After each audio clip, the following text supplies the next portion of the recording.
Elon Musk suspecting his poor Tesla employee and decides to install cameras. What he saw is insane. Something was wrong on Tesla's B7 line. Elon Musk suspected an employee. Hidden cameras captured it all. What they saw was beyond belief. It was insane. The Tesla factory in Austin, even in the dead of night, possessed a certain restless energy. It was a cathedral of innovation, humming with the ghosts of robots past and the aspirations of electrons yet to flow. But tonight, the hum felt different to Elon Musk, a low, persistent thrum of unease that vibrated in his very bones.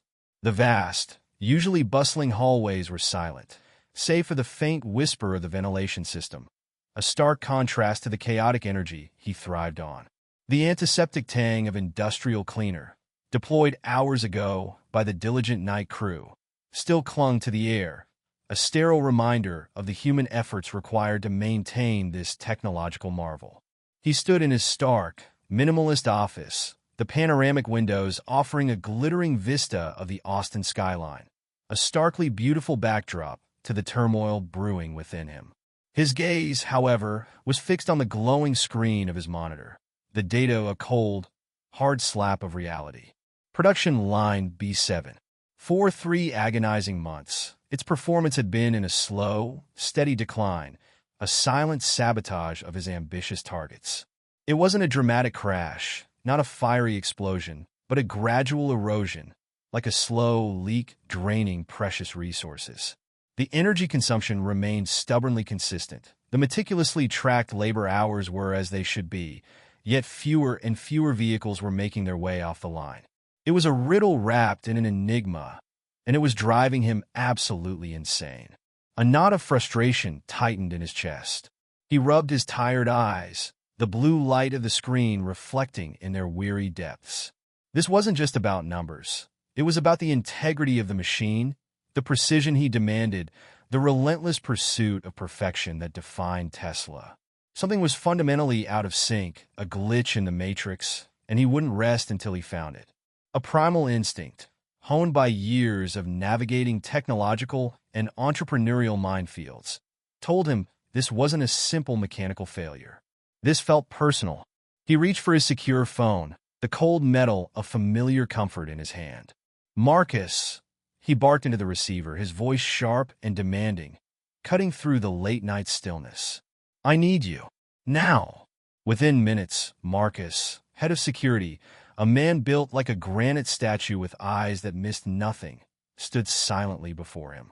His presence was a reassuring anchor in the swirling vortex of Elon's thoughts. "Mr. Musk?" Marcus's voice was a low rumble, devoid of inflection, but radiating unwavering loyalty. "Marcus, I need everything you have on a senior production supervisor. Line B7. Let's call him Jonathan Bellwether." Elon's mind was already racing, 1,000 possibilities flickering like faulty circuits. Marcus nodded, his gaze unwavering. "Immediately, sir." There was no hesitation, no questioning, just the quiet efficiency that Elon valued. The agonizing wait began. Elon prowled his office like a caged tiger, the polished concrete floor absorbing the restless energy of his pacing. He reviewed the production charts again and again, searching for a pattern, a flicker of understanding in the cold, hard data. The numbers swam before his eyes, mocking his attempts at logical analysis. He trusted his gut, that almost supernatural ability to sense when something was amiss, and right now it was screaming at him. Marcus returned with the requested data, a digital dossier displayed on a secure tablet. "Mr. Musk," he began, his voice carefully neutral. "The information on Jonathan Bellwether presents some inconsistencies." Elon stopped pacing, his attention snapping into sharp focus. "Inconsistencies?" "Elaborate, Marcus." "Mr. Bellwether's official clock-out times are consistently on schedule, sir." However, Marcus tapped the screen, highlighting specific entries. Security footage indicates he frequently remains in the factory for several hours after his shift concludes. These extended periods are not logged as overtime, nor are there any requests for after-hours access. A dark suspicion began to solidify in Elon's mind. Off the books, hidden activity. Show me the footage, Marcus. The screen flickered to life, displaying grainy black and white images of Jonathan Bellwether moving through the deserted factory. He wasn't loitering, not wasting time. He was working intensely, repairing machinery, tweaking settings, his movements precise and focused. And Marcus continued, his voice tightening slightly. There are financial records, small but recurring personal expenditures for specialized tools and components. Items that, under standard protocol, should be requisitioned and provided by the company. Elon felt a surge of anger, mixed with a strange, sort of morbid curiosity. Bellwether was working extra hours, without pay, using his own money to buy equipment for the line. It defied logic. Was he trying to hide something? Sabotage? Or was there something else at play? Something far more unexpected? The questions hammered at his consciousness, demanding answers. Continue the surveillance, Marcus. Discreetly. I want to know everything Bellwether does during these unlogged hours. The following day, the first hint of dawn was painting the sky in hues of pale gold when Elon summoned Lena Petrova, his head of factory operations. Lena was a force of nature, a whirlwind of efficiency and unwavering competence. Lena, Elon stated, his voice brooking no argument. I want comprehensive camera coverage on B7. Every angle. High definition. And I want it installed without disrupting operations. No one is to know about this except you and Marcus. Lena, her expression as sharp and precise as the laser cutters on the assembly line, simply nodded. Understood, Mr. Musk. It will be implemented by the close of business. True to her word, by nightfall, Elon's office had transformed into a high-tech surveillance center. A bank of monitors displayed live feeds from every corner of production line B7. He watched, a silent, unseen observer, as the night shift commenced their duties. And then, when the factory floor began to empty, when the rhythmic clanging and whirring subsided, he saw him. Jonathan Bellwether. The man moved with an almost furtive grace, his presence a silent shadow against the backdrop of the idle machinery. But there was no malice in his movements, no hint of sabotage. Instead, he was meticulously tending to the older machines, his hands moving with a familiarity that spoke of years of experience. He wasn't lurking, he was laboring. Days bled into nights, and Elon's clandestine observation became an all-consuming focus. He witnessed Bellwether performing tasks that went far beyond the scope of routine maintenance. He saw him recalibrating delicate sensors with an almost surgical precision, adjusting hydraulic lines with the care of a seasoned surgeon, even replacing worn gears and belts with the components he had purchased with his own funds. These weren't quick fixes or makeshift repairs. They were thoughtful, calculated improvements. One particularly long night, Elon watched as Bellwether wrestled with a malfunctioning robotic welder, a crucial component whose erratic performance had significantly hampered production. Sweat glistened on his brow under the harsh factory lights. His movements were strained with effort, but his determination was unwavering. Finally, after hours of painstaking adjustments and delicate soldering, the welder sputtered back to life, its movements now smooth and precise. Bellwether didn't celebrate his victory. He simply wiped his hands on a rag and moved on to the next ailing machine, a silent guardian angel tending to his flock of metal beasts. The weight of his initial suspicion began to crumble, replaced by a grudging respect, then a burgeoning admiration. Bellwether wasn't the saboteur he had initially suspected. He was a savior, a silent protector of the very line Elon feared was failing. He was pouring his own time, his own hard-earned money, into rescuing aging equipment that was destined for the scrap heap. One camera angle provided a crucial piece of the puzzle. Bellwether was hunched over an older diagnostic unit, a piece of equipment whose outdated software had become a bottleneck in the production process. Elon zoomed in as Bellwether, with the focused intensity of a coder debugging a critical error, bypassed a faulty circuit board and rerouted the data flow. It was a clever, almost elegant solution, a testament to his deep understanding of the machinery. He then meticulously documented the modification in a worn, leather-bound notebook. Elon pulled up the official maintenance logs for B7. There was no record of this repair, no authorization for this ingenious workaround. Yet, on another monitor, the real-time production data for that station showed a significant jump in efficiency. The implications hit Elon with the force of a physical blow. Bellwether knew the line was underperforming. He understood the nuanced intricacies of the older machinery in a way that the younger engineers, focused on the sleek, new technology, simply couldn't. Instead of waiting for the bureaucratic gears to grind, knowing full well that B7 was likely slated for decommissioning, he had taken matters into his own calloused hands. He was single-handedly fighting to prove that B7 wasn't a relic of the past, that it still possessed untapped potential. The sheer audacity of it, the quiet heroism, the unwavering dedication, left Elon speechless. This wasn't just about fixing machines.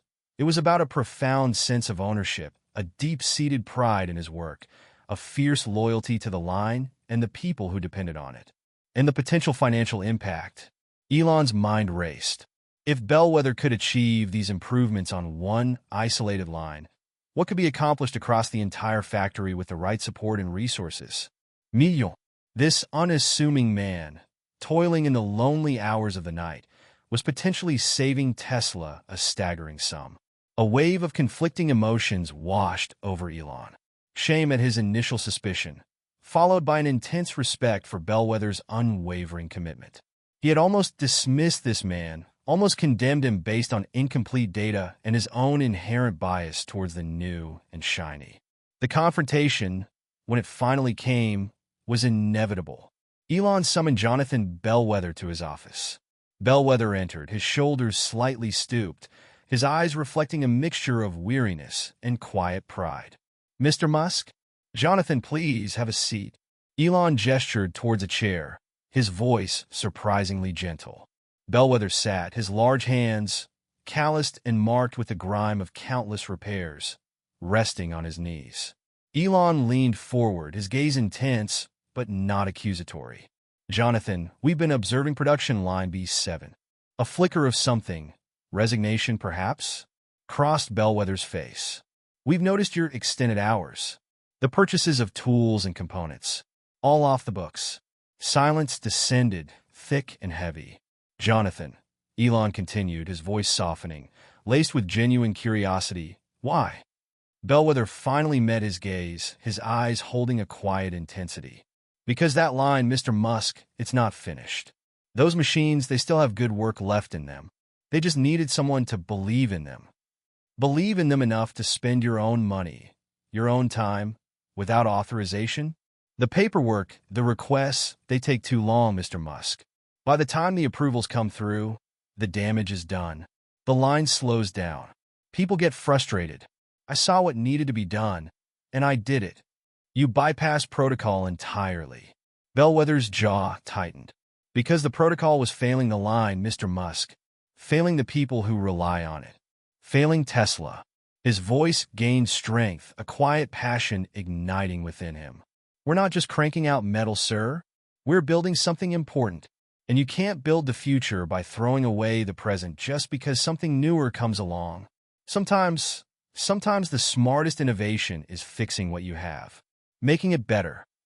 The raw sincerity in Bellwether's voice, the unwavering conviction in his eyes, struck a deep chord within Elon. He saw a reflection of his own relentless drive, his own refusal to accept limitations. "Show me," Elon said, the words barely a whisper, the command replaced by a genuine request.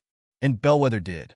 He laid out his worn notebook, its pages filled with meticulously drawn diagrams, handwritten schematics, and detailed explanations of his modifications. He explained the rationale behind each tweak, each salvage part, each act of mechanical ingenuity. He spoke with a quiet fervor, his passion for the seemingly mundane machinery radiating outwards. Elon listened, his initial suspicion completely dissolved, replaced by a profound respect. This wasn't just about nuts and bolts. It was about dedication, resourcefulness, and a deep-seated love for his craft. "You risked your job, Jonathan," Elon said, his voice thoughtful, devoid of any anger. "Unauthorized modifications, working off the clock, it's a fireable offense. Bellwether simply shrugged, a flicker of a smile playing on his lips. The risk of seeing that line shut down, of watching good machines go to waste, that was a risk I couldn't live with, Mr. Musk. In that moment, Elon didn't just see a loyal employee. He saw a kindred spirit, a fellow innovator who understood that true progress wasn't just about discarding the old, but about nurturing its potential. The aftermath of their conversation rippled through Tesla like an electric current. Bellwether's modifications were rigorously tested and, to the astonishment of many, proved to be not only effective but genuinely brilliant. They were implemented across other production lines, leading to significant cost savings and a noticeable increase in efficiency. Jonathan Bellwether, the quiet, unassuming supervisor who toiled in the shadows, became an overnight sensation, a living embodiment of the company's spirit of innovation. He was given resources, a dedicated team, and the authority to implement his ideas across the entire manufacturing process. Elon learned a profound lesson. Sometimes, the most groundbreaking innovations don't emerge from the sterile environment of the research lab, but from the gritty reality of the factory floor. They come from the hands of those who intimately understand the machinery, who possess the practical knowledge born from years of experience. He realized the critical importance of fostering a culture that not only tolerated but actively encouraged bottom-up innovation, where employees felt empowered to challenge the status quo and propose solutions, even if it meant bending the rules. The tale of Jonathan Bellwether became a legend whispered in the hallways of Tesla, a powerful reminder of the untapped potential that lies within every employee. It was a testament to the fact that true progress isn't always about replacing the old with the new, but about recognizing the hidden value, the latent potential in what already exists. It was about trusting the expertise of those on the front lines, listening to their insights, and cultivating a belief that anyone, regardless of their title or position, could contribute to something extraordinary. Elon, in the quiet solitude of his office, often glanced at the monitors still displaying the feeds from production line B7. The cameras, initially installed as tools of suspicion, now served as a constant reminder of the invaluable lesson he had learned. They were a testament to the fact that sometimes the most groundbreaking discoveries aren't made by looking outward, but by looking inward, by truly seeing the dedication and brilliance that resides within the heart of your own organization. The true innovation lies not just in the invention of something new, but in the ingenuity to improve, to optimize, to breathe new life into the existing. It's about recognizing the inherent value of human dedication, the power of individual initiative, and fostering an environment where such resourceful thinking can not only survive but thrive. We must cultivate a culture that encourages us to look beyond the allure of the new and appreciate the untapped potential within the old, empowering individuals to challenge assumptions and contribute their unique perspectives to the ongoing evolution of our endeavors. The subtle hum of the Tesla factory now carried a different resonance, a richer harmony, infused with the spirit of Jonathan Bellwether and the powerful truth he had inadvertently revealed.